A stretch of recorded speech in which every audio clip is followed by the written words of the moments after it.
d'histoire naturelle. Ce n'est pas un globe-trotteur chevronné et cette partie du monde lui est totalement étrangère. Tout à coup, il perd l'équilibre. Tombé dans le fleuve, il est choqué mais il n'est pas blessé.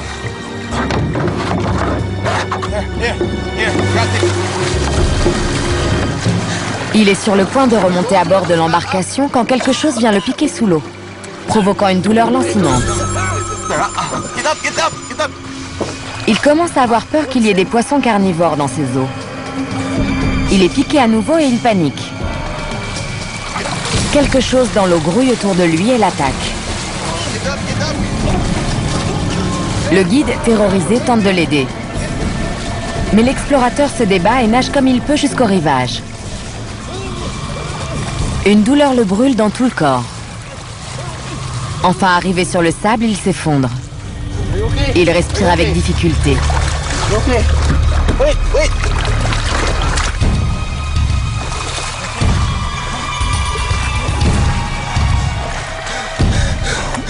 Lorsque le guide arrive à ses côtés, il remarque une trace de morsure dans son cou. Dans cette région reculée, seul un guérisseur local, un chaman, pourrait lui venir en aide. Le guide traverse la jungle sous la chaleur tropicale, l'homme agonisant sur ses épaules. Plus tard, dans une hutte, le chaman examine son patient.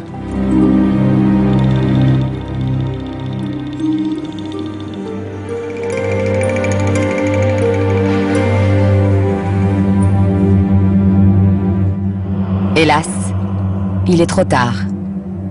Il informe le guide que son employeur est mort. Le guide ne comprend pas.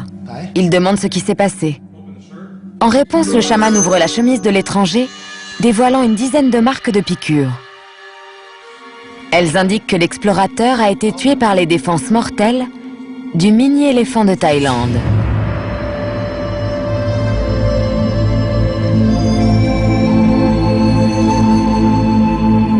Selon la légende, ces mini-éléphants sont des animaux grégaires qui se déplacent en banc plutôt qu'en troupeau.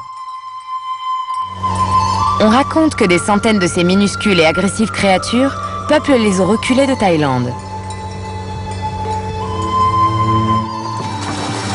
Plus à l'aise dans l'eau que sur la terre, ce sont des nageurs habiles. Ils utilisent leur trompe pour respirer quand ils sont sous l'eau. Sur les marchés qui bordent le fleuve Ping, les commerçants disent acheter et vendre les fossiles de ces éléphants d'eau. Leurs minuscules carcasses sont censées porter bonheur. Mais si ce mini-éléphant n'était qu'une légende? Dans le passé, l'existence de créatures réelles a été déjà mise en doute. Le calmar géant, l'ornithorynque ou l'insaisissable bœuf du Vukang, en Asie. C'est ce qu'on dit aussi des créatures comme Bigfoot ou le monstre du Loch Ness. Les animaux symbolisent des choses très différentes selon les cultures. Ils incarnent des choses auxquelles on croit, qu'ils soient l'emblème d'un État ou le symbole d'une divinité religieuse. Et plus que n'importe quel autre animal, l'éléphant a un statut particulier dans la culture et l'histoire de cette région. En Thaïlande, les éléphants sont vénérés et respectés. C'est bien sûr leur taille monumentale qui fait d'eux les maîtres des lieux.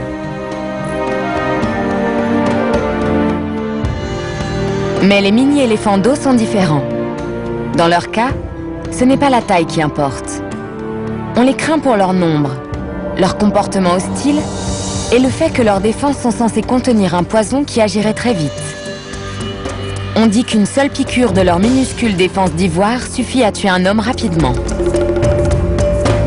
C'est le danger et le mystère qui les entourent qui rendent cette légende aussi fascinante.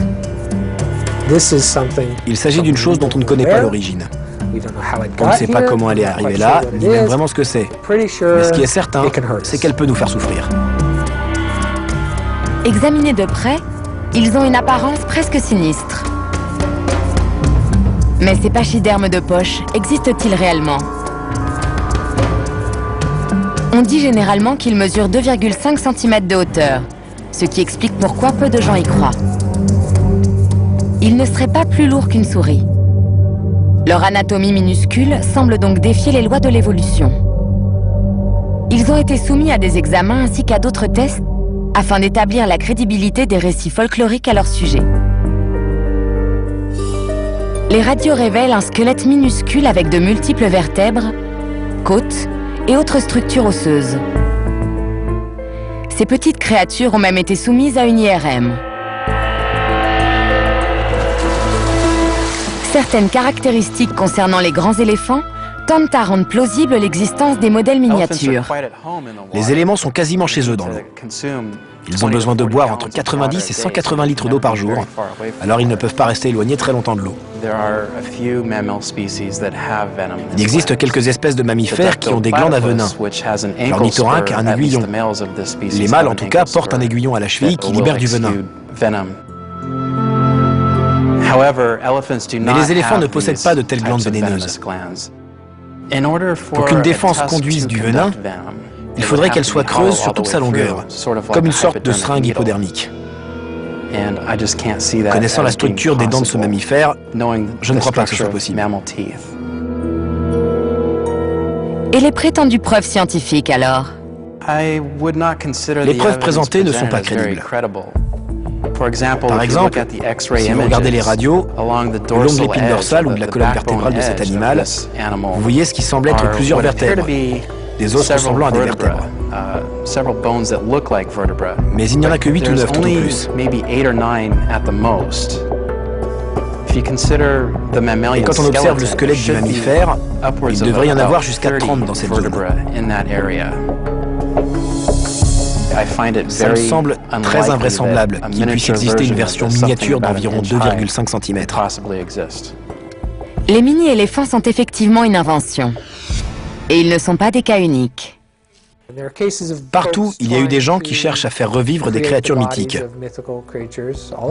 On en a vu essayer de faire de fausses licornes avec une chèvre en lui mettant une corne. Dans le monde entier depuis des siècles, on essaie de nous faire croire à l'existence des sirènes. On peut citer aussi dans la culture américaine les jackalopes. Principalement dans le Midwest, des gens ont pris des cornes de daim et les ont collées sur des lapins. Ça fait partie maintenant du folklore régional et c'est devenu un commerce. Ils sont fabriqués industriellement pour être vendus aux touristes en tant qu'objets rares. Et les gens les offrent en cadeau.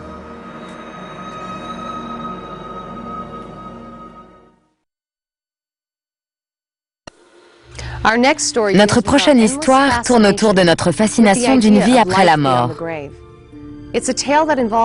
Elle joue avec l'idée terrifiante que même les morts peuvent tuer.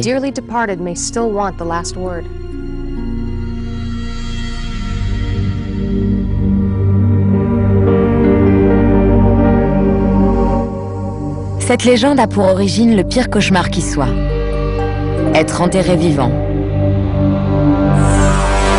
Cette perspective terrifiante a hanté cet homme toute sa vie.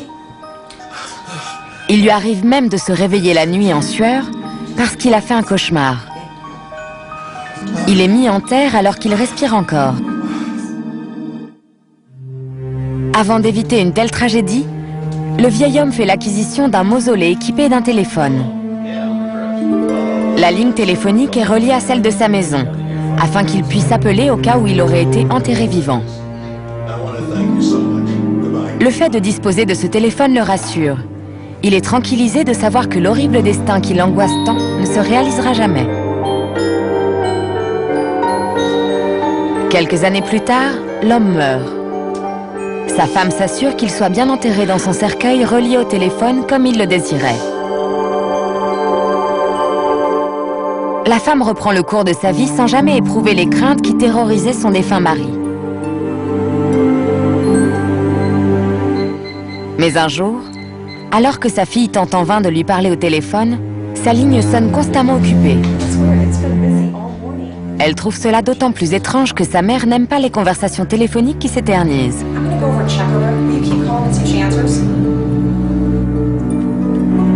La fille se rend chez sa mère. Elle sonne et frappe à la porte, mais elle n'obtient aucune réponse. Elle finit par rentrer dans la maison. Sa mère gît sur le sol. Elle tient fermement le téléphone dans sa main. Apparemment, elle a eu une crise cardiaque. Pourtant, elle était en parfaite santé. Sa fille est bouleversée. Quelques jours plus tard, la défunte est transportée jusqu'à la crypte pour être inhumée aux côtés de son mari.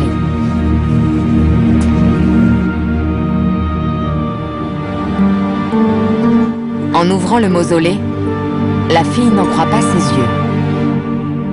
Le téléphone est décroché.